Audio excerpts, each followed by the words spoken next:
The last note, the Rebecca Meek story.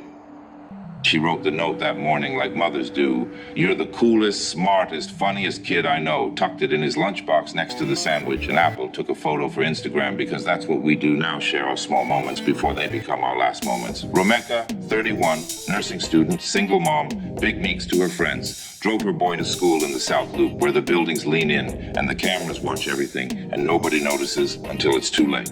9 a.m. On a Monday, dropped the kid at the door, watched him walk inside with her words of love folded in his lunch. She didn't drive away. Something kept her there on South State Street. Something or someone we'll never really know. There was a man named Carlos, and two women connected to him like electrical wires touching in the rain. Holly Johnson knew Romeka the way rivals know each other, through social media posts and cryptic messages and that sick feeling in your stomach when you see her name pop up on his phone.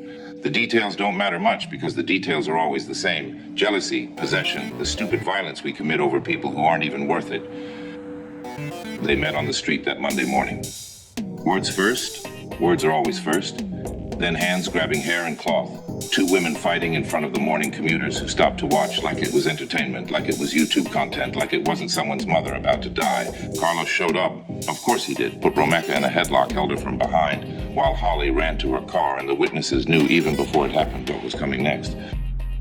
She had all the permits, all the licenses, everything legal and proper like that matters when you're choosing to go back with a gun in your hand to a fight you already escaped from. Holly came back with the weapon raised, Romeka still held by Carlos's arms, and the trigger got pulled, and the bullet went where bullets go when you point them at someone's face from 3 feet away. The sound echoed off the buildings, the body fell, the blood pooled, the witnesses screamed, and Holly said, and this is the part that kills me, I'm licensed to carry. Like that explained anything, like that justified a mother dying on concrete while her son sat in class 3 blocks away.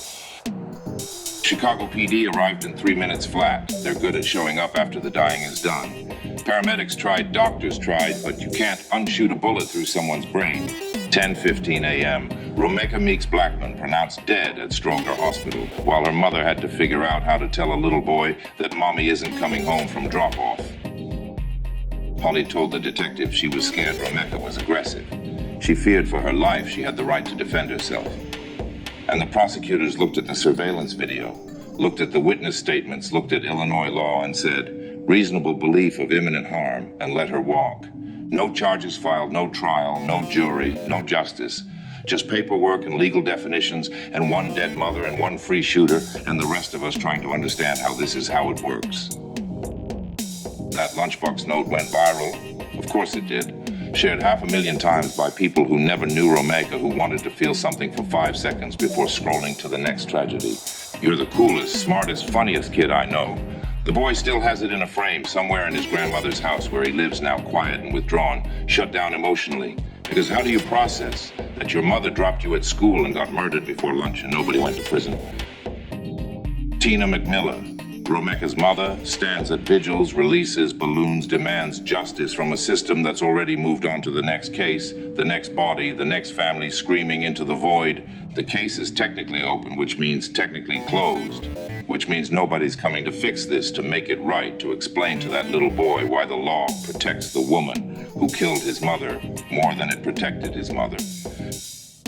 Here's what I know. Mothers shouldn't die on sidewalks while their kids eat lunch.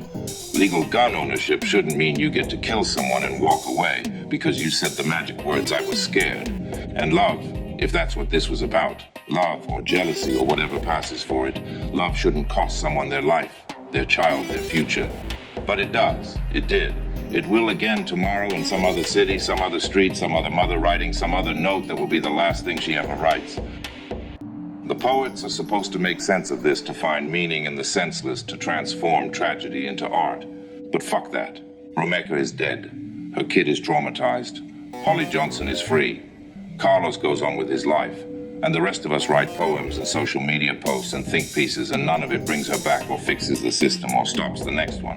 We're good at documentation, terrible at prevention. Somewhere in Chicago, a grandmother is raising a boy who won't talk about his mother, and a lunchbox note sits in a frame, gathering dust and meaning nothing except that love existed once on a Monday morning before the bullets and the blood and the legal definitions of reasonable fear. That's the story, that's all there is. Monday morning, forever sleep, no justice, the end.